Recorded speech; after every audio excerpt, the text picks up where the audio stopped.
एक बार एक युवा लड़का जंगल के पेड़ों पर जोर जोर से मुक्के मार रहा था और अपना क्रोध निकाल रहा था। शायद उसे किसी ने धोखा दिया था या उसके साथ बहुत बुरा हुआ था, जिसके कारण उसे कहीं भी शांति नहीं मिल रही थी, जिसके कारण वह पेड़ पर मुक्के मारे ही जा रहा था, जिसके कारण उसका हाथ लहूलुहान हो गया था। इस जंगल में एक शीतल पानी का झरना था। वहां पर एक बौद्ध भिक्षु रोज संध्या के समय स्नान करने आया करते थे। आज जब वो इस जंगल के मार्ग से स्नान करने के लिए आ रहे थे, तो उन्होंने उस लड़के को इस तरह पेड़ पर मुक्के मारते हुए और चिल्लाते हुए देखा।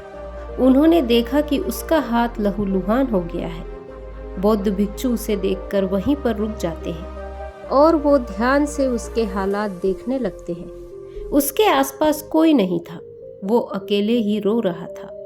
यह सब देख बौद्ध भिक्षु को बहुत चिंता होने लगी। वो सोचते हैं कि यदि मैं इसे यहाँ अकेले छोड़कर गया और इसने आत्महत्या कर ली तो क्या होगा। उनके भीतर ऐसे ही विचार आ रहे थे। वो उस युवक को कुछ न कहते हुए उसके पास चले जाते हैं और चुपचाप खड़े उसे देखते रहते हैं। कुछ देर तक तो वह युवक भिक्षु को अनदेखा करने का प्रयास करता है। वो सोचता है, ये कौन है जो न मुझे रोक रहे हैं और न कुछ कह रहे हैं। ये तो बस मुझे देखते जा रहे हैं। इसका क्या मतलब? बड़ा ही अजीब व्यक्ति है। ऐसे विचार युवक के मन में उठने लगते हैं। जब कुछ देर बाद तक भी भिक्षु कुछ नहीं कहते, तब युवक स्वयं कहता है, महाशय, आप अपने मार्ग में आगे क्यों नहीं बढ़ जाते? आपको क्या मतलब? आप खड़े क्यों हो? आप मुझे क्यों देख रहे हो? बौद्ध भिक्षु ने बड़े ही शांत स्वर में कहा कि मैं तुम्हें रोक नहीं रहा, कुछ बोल भी नहीं रहा। फिर तुम्हें मुझसे क्या परेशानी है? ये पेड़ पौधे, पक्षी, यह सब तो तुम्हें देख ही रहे हैं। तो जब तुम्हें इनसे कोई दिक्कत या परेशानी नहीं, तो फिर मुझसे कैसी परेशानी? यह सुनकर वह युवक जोर से चिल्लाकर कहता है कि मुझे यहाँ सबसे परेशानी है। मैं सबसे नफरत करता हूँ। यहाँ सब धोखेबाज है, मक्कार है। इस दुनिया में कोई किसी का नहीं होता। और इस तरह बोलते बोलते वह जोर जोर से फूट फूट कर रोने लगता है। वह रोए जा रहा था और बौद्ध भिक्षु उसे देखे जा रहे थे। वह उसे चुप कराने की भी कोशिश नहीं कर रहे थे। ये देख लड़के को और अजीब लगता है और तब रोना छोड़कर वह भिक्षु से कहता है कि आप बड़े अजीब व्यक्ति हैं। आपके आगे कोई फूट फूट कर रोए जा रहा है और आप उसे बस देखे जा रहे हैं, चुप भी नहीं करा रहे। क्या आपके मन में जरा सी भी संवेदना, करुणा नहीं है? बड़े ही कठोर हृदय वाले हो। आपको बौद्ध भिक्षु होने पर शर्म आनी चाहिए। और इस तरह की बहुत सारी बातें वह उन्हें सुना रहा था। कुछ देर बाद जब लड़के के भीतर की सारी भड़ास निकल जाती है, तब बौद्ध भिक्षु बड़े ही शांत स्वर में कहते हैं कि आज मैं तुम्हें कंधा दे सकता हूँ, तुम्हारे आंसू पोंछ सकता हूँ, लेकिन उससे तुम्हारी समस्या का समाधान नहीं होगा। कुछ देर के लिए तुम्हारा मन बहल जाएगा, लेकिन उसके बाद वापस वही जिंदगी होगी। वही लोग होंगे जो आज तुम्हें कंधा देने के लिए पास नहीं है। फिर से तुम उस जिंदगी में लौट जाओगे जहां कोई तुम्हें धोखा देगा, तुम्हारा फायदा उठाएगा और तुम बस इसी तरह अपने मन को पीड़ा देते रहोगे। वो आंसू पोंछने की जगह तुम्हें मुझसे कुछ ज्ञान की बातें सीखनी चाहिए, ताकि तुम्हें जीवन में कोई धोखा ना दे सके, तुम्हारी अच्छाई का कोई फायदा ना उठा सके। याद रखना, आंसू पोंछने वाले तो बहुत मिल जाएंगे, लेकिन ज्ञान और सही समझ देने वाला कभी कभी कोई मिलता है। बौद्ध भिक्षु कहते हैं कि मैं पास ही के झरने के पास स्नान करने जा रहा हूँ। वहाँ बड़ा ही शीतल जल है। यदि तुम चाहो तो मेरे साथ चल सकते हो। यहाँ अकेले परेशान होने से बेहतर है कि तुम उस शीतल जल से स्नान करो, जिससे तुम्हारा मन, दिमाग, शरीर सब कुछ पवित्र हो जाए। यह सुनकर वो लड़का बौद्ध भिक्षु के पीछे चल देता है। झरने का वह रास्ता जंगल के बीचों बीच से जाता था। जंगल में चारों ओर सन्नाटा छाया हुआ था। उनके पैरों के नीचे दब रहे सूखे पत्तों की चरचराने की आवाज पूरे जंगल में गूंज रही थी। आज पूर्णिमा की रात थी और आसमान में चांद अपनी उजली रोशनी उस जंगल में फेंक रहा था। उस रोशनी में दोनों उस झरने की तरफ बढ़ते जा रहे थे। रास्ते में चलते चलते उस युवक ने बौद्ध भिक्षु से कहा, गुरुवर, आपका जीवन मस्त है, आपको किसी चीज की कोई परेशानी नहीं है। आपको पता है कि दुनिया में कैसे कैसे लोग बसे हैं, कितने धोखेबाज हैं, कितने मक्कार हैं, जिनसे हम प्रेम करते हैं, जिन्हें हम अपना मानते हैं। जब उन्हीं से हमें धोखा मिलता है तब कैसा महसूस होता है। कभी कभी तो लगता है कि यह संसार केवल धोखेबाजों के लिए है। वही लोग जीवन में आगे बढ़ते हैं, फलते फूलते हैं। दयालु और भोले लोगों के लिए तो यह दुनिया है ही नहीं। हम जैसे लोग जो दूसरों की सहायता करते हैं, उनको अपना मानते हैं, वही हमें जीवन में दुख देते हैं। यही जीवन की सत्यता है, यही संसार है। इस जीवन में ऐसे ही घुट घुट के जीना पड़ता है। आपने बिल्कुल सही किया कि जिंदगी को पीछे छोड़ दिया और अब बस अपने में मस्त है। कैसी भी कोई भी परेशानी नहीं, किसी की कोई चिंता नहीं। मैं भी सोचता हूँ कि जीवन से संन्यास ले लूं, छोड़ दूं इस दुनिया को। यह सुनकर बौद्ध भिक्षु ने बड़े ही शांत स्वर में कहा कि तुम्हें क्या लगता है कि सन्यासी जीवन आसान है? फिर वो आगे कहते हैं कि तुम्हें 2 वक्त की रोटी तो नसीब हो जाती है, हमें तो कभी कभी वो भी नहीं मिलती। यदि भिक्षा मिल गई तो हम भोजन कर लेते हैं, वरना भूखे ही सोना पड़ता है। यही सन्यासी जीवन है। हमें हमेशा नीचे सोना पड़ता है। हमारे पास सुख सुविधा की कोई भी चीज नहीं होती है, चाहे कैसा भी मौसम क्यों ना हो। यदि यह सब तुम्हें आसान लगता है तो तुम भी सन्यासी बन जाओ। युवक ने कहा कि आप कहते तो ठीक है, संघर्ष तो दोनों ही तरफ है, सांसारिक जीवन में भी और सन्यासी जीवन में भी। वैसे सांसारिक जीवन भी अच्छा है, लेकिन तब तक जब तक घर परिवार में सुख शांति बनी रहे, हमें भूखा ना रहना पड़े, हमारे लोग हमारा फायदा ना उठाए, हमसे चालाकी ना करे, हमसे झूठ ना बोले, हमें धोखा ना दे, हमारे जीवन में शांति बनी रहे, तब इस जीवन को जीने में आनंद है, वरना यह जीवन नर्क हो जाता है। बौद्ध भिक्षु ने कहा कि देखो, संन्यास अपने मन से लिया जाता है। जब हमारा मन कहता है कि हमें मार्ग में आगे बढ़ना है, सफलता हासिल करनी है, तभी हमारा सन्यासी जीवन सफल होता है।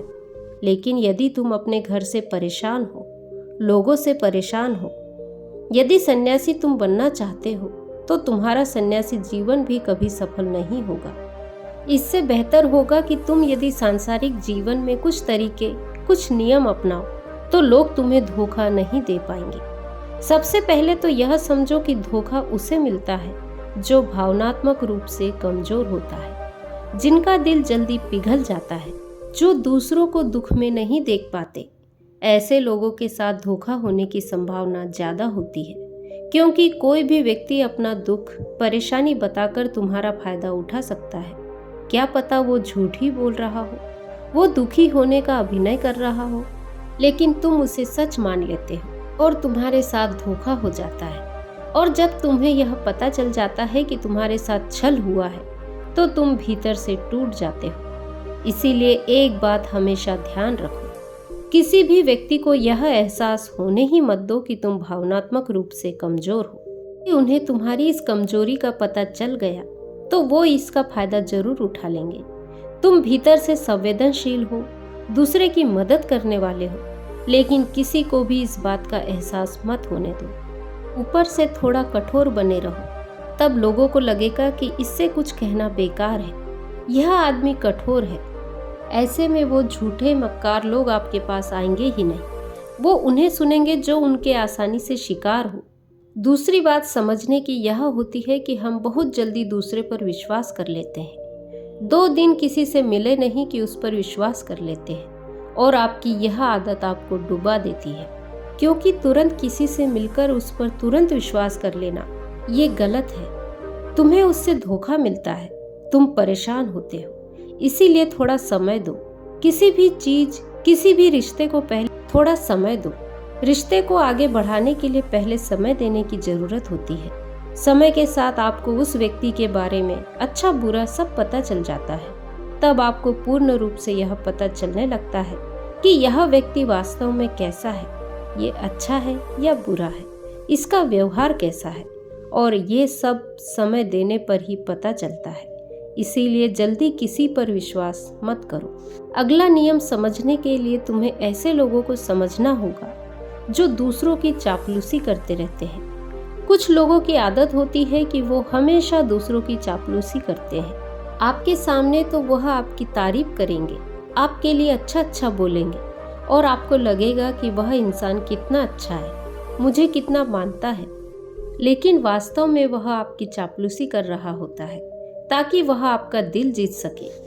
यह सब वह तब करते हैं जब आप दिखावा करते हैं। यदि आप दिखावा न करें तो वह आपकी चापलूसी नहीं करेंगे। इसलिए आप किसी के आगे दिखावा मत करो, वरना आप आकर्षण के केंद्र हो जाते हैं। लोगों को लगता है कि उसके पास बहुत धन संपदा है, इसीलिए वह इतना दिखावा कर रहा है और इसी वजह से वो लोग तुम्हारा फायदा उठाना चाहते हैं, तो वह तुम्हारी चापलूसी करेंगे, तुम्हारे करीब आना चाहेंगे। अगला नियम बताते हुए भिक्षु ने झरने की तरफ इशारा किया। वह चलते हुए झरने के पास पहुंच गए। युवक को भी एहसास हो गया क्योंकि वहां पर ठंडी ठंडी हवा चल रही थी। ढलान की तरफ जाते हुए भिक्षु ने कहा कि सांसारिक जीवन में एक बात समझने की होती है कि हम जिसकी सहायता कर रहे हैं, चाहे किसी भी रूप में हो, धन से, शारीरिक रूप से या किसी भी अवस्था से, यदि हम किसी की सहायता कर रहे हैं तो हमें इस बात का विशेष ध्यान रखना चाहिए कि यदि हम किसी की सहायता कर रहे हैं तो सामने वाला वापस सहायता करने के योग्य है या नहीं। यदि किसी को पैसा उधार दे रहे हैं तो आपको यह पता होना चाहिए कि क्या उसके पास कोई आय का साधन है या नहीं, तभी वह आपको वह पैसे वापस कर सकता है। क्योंकि यदि वह पैसे नहीं देगा तो आपको दुख होगा, परेशानी होगी। अब दोनों झरने पर पहुंच गए थे। दोनों कपड़े उतार उस झरने के जल में स्नान करने चले जाते हैं। झरने का पानी बहुत ठंडा था। उन दोनों की सारी थकान, सारी उदासी पल भर में दूर हो जाती है। स्नान करने के बाद दोनों एक पेड़ के नीचे उस झरने के सामने ही बैठकर बात करने लगते हैं। भिक्षु उस युवक को आगे समझाते हुए कहते हैं कि शुरुआत में लोगों को नजरअंदाज करना सीखो।